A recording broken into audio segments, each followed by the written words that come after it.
ایک دن چند طلباء نے اپنے استاد سے کہا، سر آج آپ ہمارے ساتھ کرکٹ کھیلیں۔ استاد نے کہا، ضرور، مجھے تو کرکٹ کا بہت شوق ہے۔ کھیل شروع ہوا تو دیگر کلاسوں کے طلباء بھی میچ دیکھنے میدان میں آ گئے۔ سب کی توجہ استاد پر تھی۔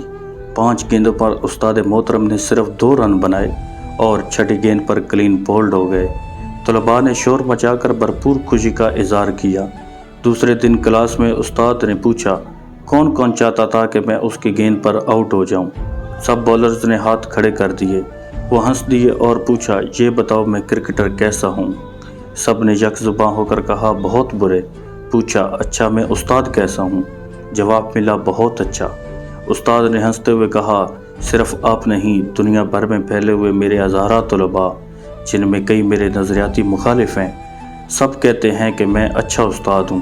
راز کی بات بتاؤں، میں جتنا اچھا استاد ہوں اتنا اچھا طالب علم نہیں تھا۔ مجھے ہمیشہ سبق یاد کرنے میں دشواری کا سامنا کرنا پڑتا تھا اور بات سمجھنے میں وقت لگتا تھا، لیکن کیا آپ بتا سکتے ہیں اس کے باوجود مجھے اچھا استاد کیوں مانا جاتا ہے؟ سر آپ بتائیں۔ ہمیں نہیں معلوم، جواباً طلباء نے کہا۔ استاد نے کہا، اپنا ایک واقعہ سناتا ہوں۔ مجھے اچھی طرح یاد ہے، ایک دن میں اپنے ٹیچر کے گھر دعوت کی تیاری میں ان کی مدد کر رہا تھا۔ فریزر سے برف نکالی جسے توڑنے کے لیے کمرے میں کوئی چیز نہیں تھی۔ استاد کام کے لیے کمرے سے نکلے تو میں نے مکہ مار کر برف توڑ دی اور استاد کے آنے سے پہلے جلدی سے ٹوٹی ہوئی برف دیوار پر دے ماری۔ استاد کمرے میں آئے تو دیکھا میں نے برف دیوار پر مار کر توڑی ہے۔ انہوں نے مجھے ڈانٹا اور کہا کہ تمہیں عقل کب آئے گی، یوں برف توڑی جاتی ہے؟ میں نے ان کی ڈانٹ خاموشی سے سنی۔ بعد میں انہوں نے میری اس بے وقوفی کا ذکر کئی جگہ کیا، لیکن انہیں آج تک نہیں معلوم کہ برف میں نے مکہ مار کر توڑی تھی۔ یہ بات میں نے انہیں اس لیے نہیں بتائی کہ وہ ایک ہاتھ سے معذور تھے۔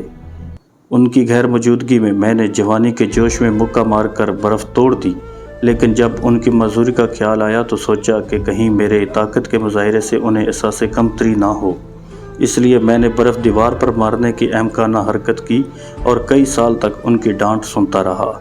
ایک آپ لوگ ہیں ایک دوسرے کو چیخ چیخ کر ہدایت دے رہے تھے کہ سر کو آؤٹ کرو۔